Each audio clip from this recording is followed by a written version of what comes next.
Minnesota Twins were very weird because coming into the season, they were a top 10 team for me. Absolutely. They were a top 10 team. Yeah, they were lower top 10, but yeah. Lower top 10. I thought they would have a chance to win the division, maybe win wild card, and they missed. They missed hard, and they sold. Really they sold Cruz. They sold Barrios to yours truly. And now they're at a stage where, like, what I'm hearing on the streets is they're ready to reload. They're ready to reload with some prospects, maybe re-up on some guys in free agency. What do you think they're going to do? I mean, if that's what you're hearing, then I think that's probably what they're going to do. Yep.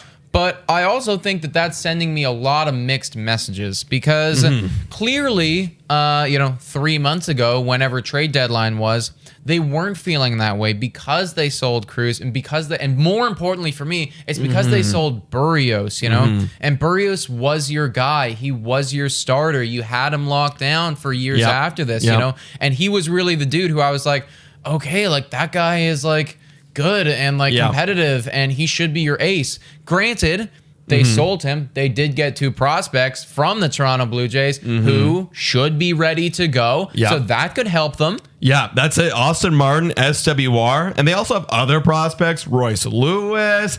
I don't even know how to say this guy. Balazovic. Kirilov. They have him coming up. Like they have a lot of right-handed pitching prospects. They do have a lot of, but like you do got to hope that they hit. You know what I mean? So I feel like they're not there because, again, like you said, mixed messages and everything. However, this is what makes me think they're going to try and reload. You still have Byron Buxton, right, who, when healthy, which he never is, can be an MVP. You got Josh Donaldson, right?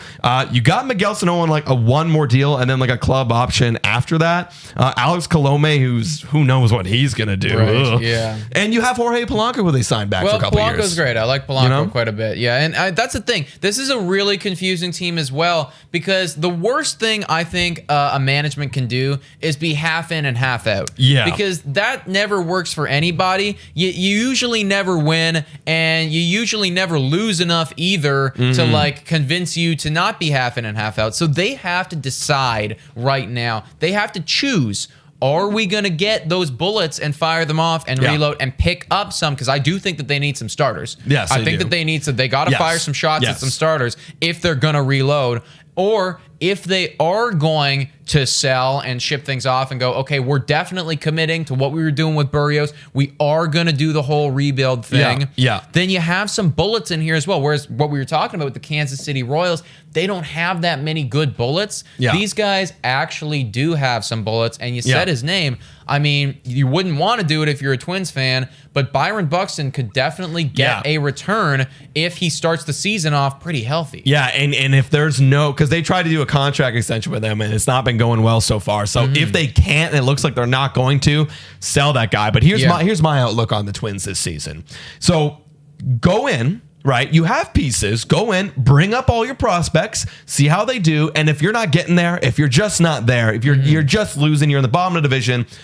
Granted, this division is very bleak. It's just the Chicago White Sox, but you have to get wild card. If they're not working, sell. Right, sell Sano, sell Buxton if it's not working. Right, you could sell some pieces. You could sell Taylor Rogers. You could sell some dudes. They might. And you said starting pitching. They could go get a Thor. I mentioned that earlier. Kluber, Erod, John Gray. Like these are competitive dudes. I think that needs to be their offseason outlook because I do agree with what you're saying. It feels like they don't want to go out and like ship it all before the season even starts.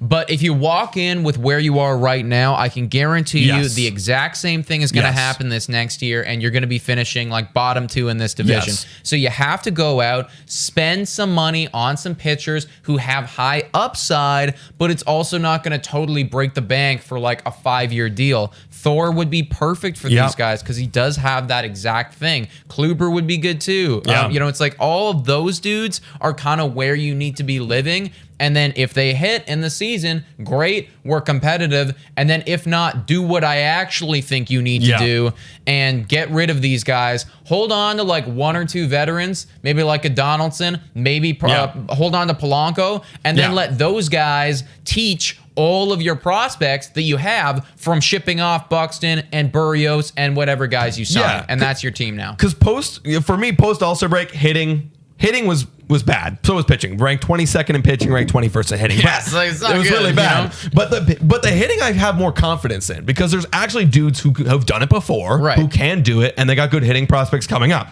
It's just the pitching. So go out, get some pitching, see what they can do, and if you're competitive, like we said, get it done. If not, sell it all.